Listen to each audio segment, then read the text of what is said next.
Hello and welcome to Studio 415. On today's show, you'll be introduced to an Indy Rock band formed by Carroll students. You'll see how one student is trying to juggle the demands of going to school, athletics, a job, volunteering, and many more responsibilities. And you'll get an update from the boys and girls soccer teams.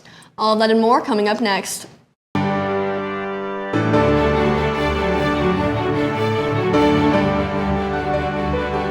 Something that I've really been focusing on this year is making a big school like Carroll feel small.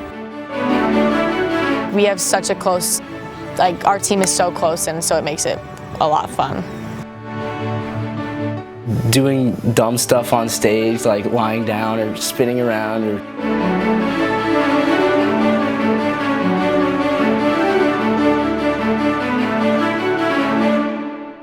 Welcome to Studio 415. I'm Eli Shipley. And I'm Reagan Edwards. A few students at Carroll have been performing around Fort Wayne in an up-and-coming band. Studio 415 reporter Olivia Webb got the opportunity to spend time with some of the band to ask how being in the band has changed their lives for the better. A local indie rock band named No Outlet is made up of 4 Carroll seniors: Hudson Druitt, Joe McCurdy, Parker Nagel, and Autumn Toth. Their lead singer, Eva Contreras, is the only non-Carroll member, being a senior from Bishop Dwenger. The band is fairly new, with the idea being formed last summer. Contreras says the band was created when she and Nagel left a former band to start their own. And so I texted Parker and I was like, hey, let's start a band, like just me and you, and let's get our friends and people that we like to play in it. And so then we recruited people that we knew were into music, and then we made No Outlet.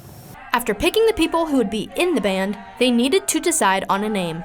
They threw ideas back and forth about what to name the band, and drummer Joe McCurdy claims to be the one to come up with the name, which he says is taken from a street sign. I like to take credit for the name because I did make it, and I know some people will try to say that I didn't, but I did come up with the name. But it's just because it's a street sign, thought it was vibey, thought it was cool, thought it was indie. While they all have their individual music tastes, the band says they take inspiration from other bands, such as Paramore and No Doubt. They perform music from a variety of famous bands, including songs like Still Into You by Paramore and Killing in the Name by Rage Against the Machine.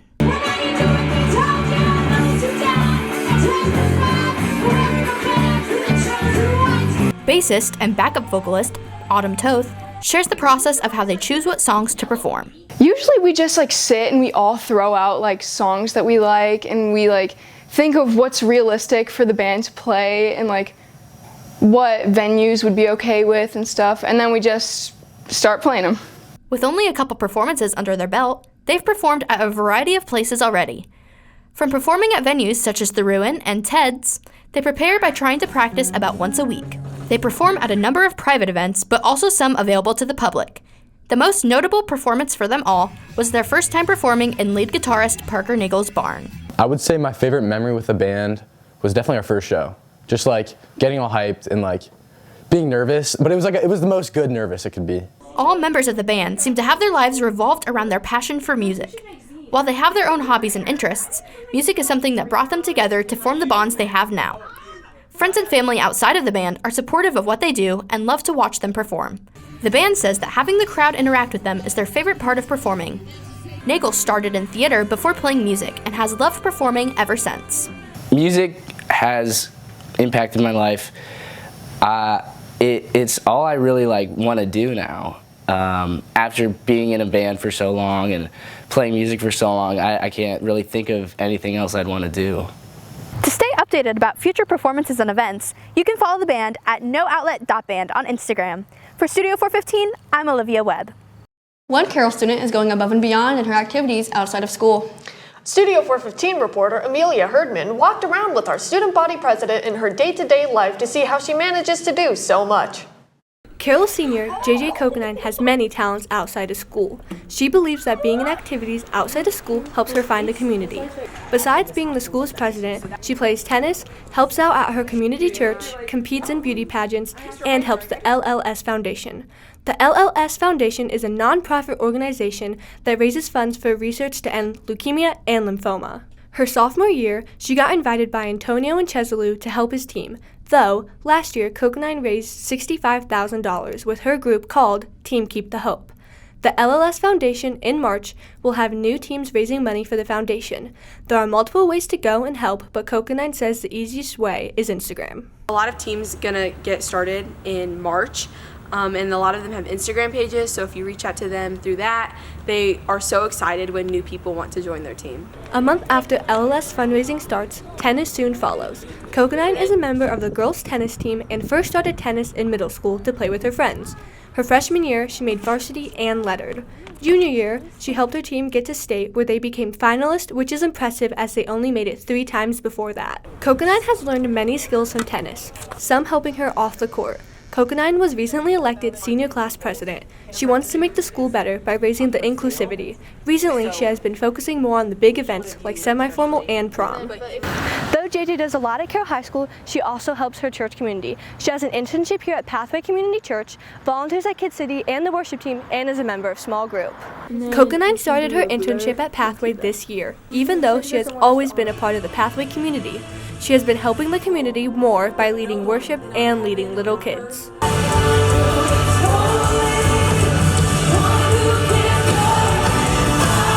Every Wednesday and Sunday, Coconine goes to Pathway. When she is not singing or helping out, she's there during the school day. At her internship, she makes the tracks, puts batteries in the microphones, and does anything else needed of her. She works under the Associate Worship Director at Pathway Community Church, Jaden Knapp, who has helped Coconine grow her leadership skills.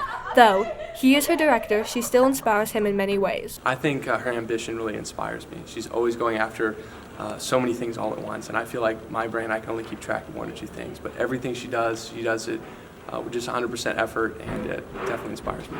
Coconine says all this is thanks to her outside support from her parents and friends. Her parents have been supporting her throughout high school. They even showed up when she won homecoming royalty. My family has always supported me in everything I do, and even when I wanted to quit, I had people telling me, "This is worth it, JJ, and you enjoy doing this." So they would remind me of why I started in the first place. If you want to see Coconine giving back to the community, you can see her working at her mom's business, Nine House, at 14617 Lima Road.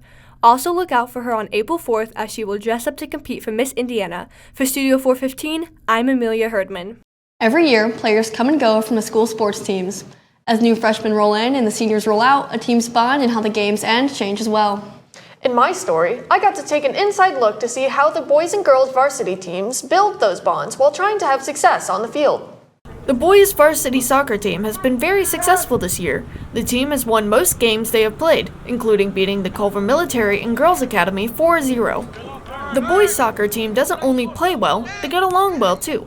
One of the main ways for the team to bond is through their practices. While the bus rides to the away game are a good way for the team to bond, they also bond through their games of possession or the mini-games they play during their practices against each other.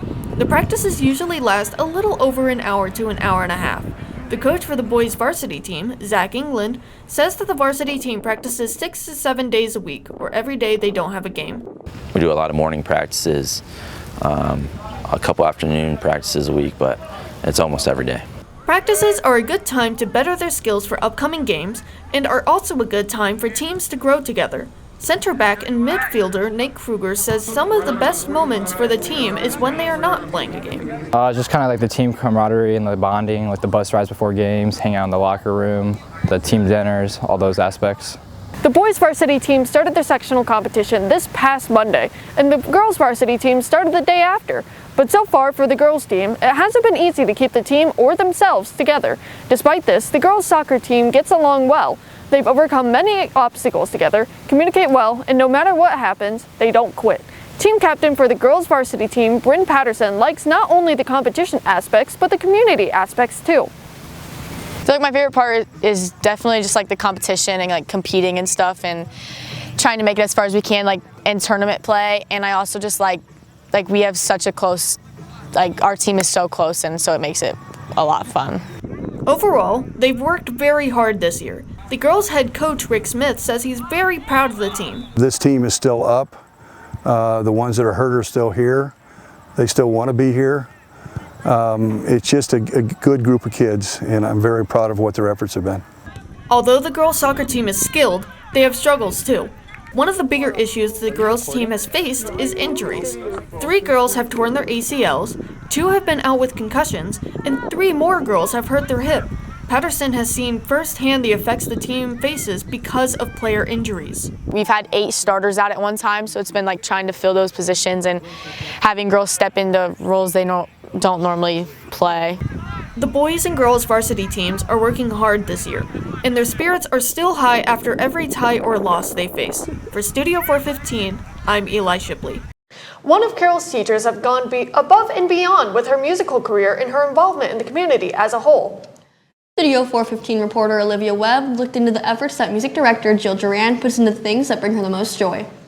Jeran has been working at Carroll for 21 years and has worked with thousands of students throughout the time she has been here. While teaching as a vocal music director, Jeran has also made several accomplishments outside of school. One of her most interesting and least known achievements is recording her 3 Turkish albums. She and her family spent several years in Turkey after her first 5 years of being a teacher. Jeran and her band received a grant and purchased a recording studio where they recorded their albums in Turkish. Jeran had this opportunity because of her language teacher in Turkey who shared the same passion for music. Basically, my language helper that I was with, she was a folk music singer. And so in addition to learning language from her, I also learned how to sing Turkish folk music. As well as her own personal music projects, Jeran is better known for her role as a vocal music director at Carroll. Jeran helps direct all of Carroll's choirs, as well as teaching some piano and keyboarding classes. Inspired by her own music teachers, she has made an undeniable impact on the students in each of her classes. A large portion of these students happen to be a part of Carroll's show choirs. Magic member Josiah Montez believes Jeran maintains a good balance as a teacher. Some of my favorite things about Mrs. Jeran is that she knows that we can have a good time and rehearse, but when it's time to get serious, we get to business. Along with impacting Carroll students, she also takes on the role as a teacher outside of the school day. Jeran has taught vocal and piano lessons 2 days a week at Sweetwater for a number of years and doesn't plan to stop anytime soon. From her years of experience coaching and educating in the musical field, she has also created an environment where her students can significantly grow as musicians. Carroll student Grace Johnson believes that Jeran is more than just a teacher. I really love her because she's not only a friend to you, but she's also there as a support system. And I always go to her whenever I need anything because I know that she'll listen. And she always feeds into our energy, and it's just so fun to work with her. While teaching here remains her current priority, she plans on continuing teaching vocal and piano lessons at Sweetwater after leaving Carroll High School. Although her Turkish music projects aren't available on any streaming services, she continues to inspire her students daily, as well as members of the general community. For Studio 415, I'm Olivia Webb. That's all we have today. Thanks for watching. If there is a story you would like us to cover, please let us know. For all of us here at Studio 415, have a great week, Carroll.